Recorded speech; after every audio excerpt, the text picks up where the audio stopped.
When hail is in the forecast, most people scramble to keep their car or any other valuable item out of harm's way. But for one research team, hail isn't something to avoid, it's something to chase. The In Situ Collaborative Experiment for the Collection of Hail in the Plains Field Campaign, or Icechip, is a research effort dedicated to advancing radar technology for detecting and monitoring hail. Their goal? Improving forecasts and understanding hailstorm impacts. Hail is the most consistently damaging severe weather hazard, causing more than $10 billion in losses in the U.S. every year. Icechip, the first U.S. hail-focused field campaign in over 40 years, uses cutting-edge technology and advanced computer models to provide a long-awaited advancement in hail science. They're doing this in pursuit of helping to decrease the damage which affects millions of people every year. Scientists are combining lab research with a 6-week field campaign in the plains, which occurred in the summer of 2025, to kickstart these groundbreaking discoveries.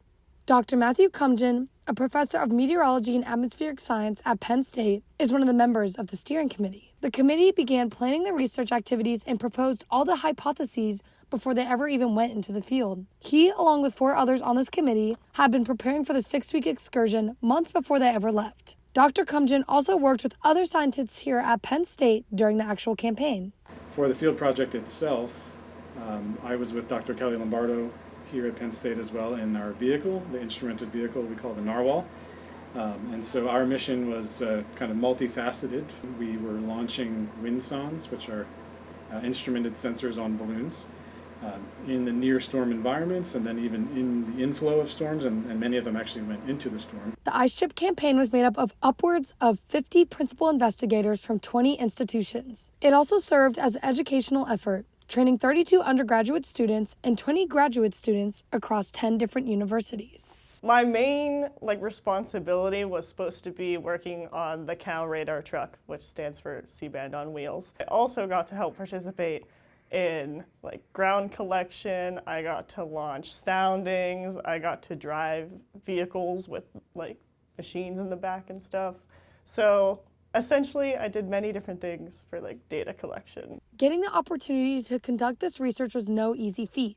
The project has been in conversation for years, and thanks to the funding from the National Science Foundation, this pioneering research effort was able to take off.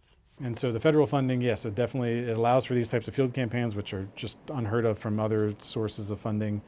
It allows for the freedom to look at pure science in addition to applied science, which is really helpful because a lot of times you don't know where the next big breakthrough is going to come from, right?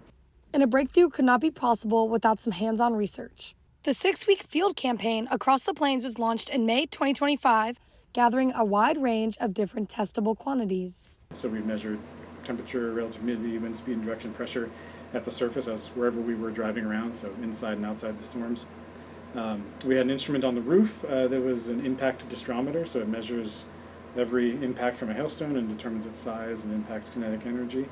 And then after the hailstorms rolled over us, we would go out and collect the hailstones themselves and put them in a freezer that we had in the vehicle, and later on that night or the next day we would measure the hailstones, their size, their shape, their mass, and then we would cut them open and look at the thin slice characteristics, and so look at the transmitted light through it, and then looking at them through cross polarizers.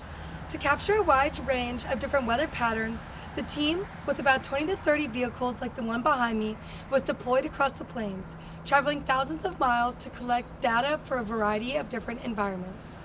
So we drove 13,100 miles just in our Narwhal vehicle.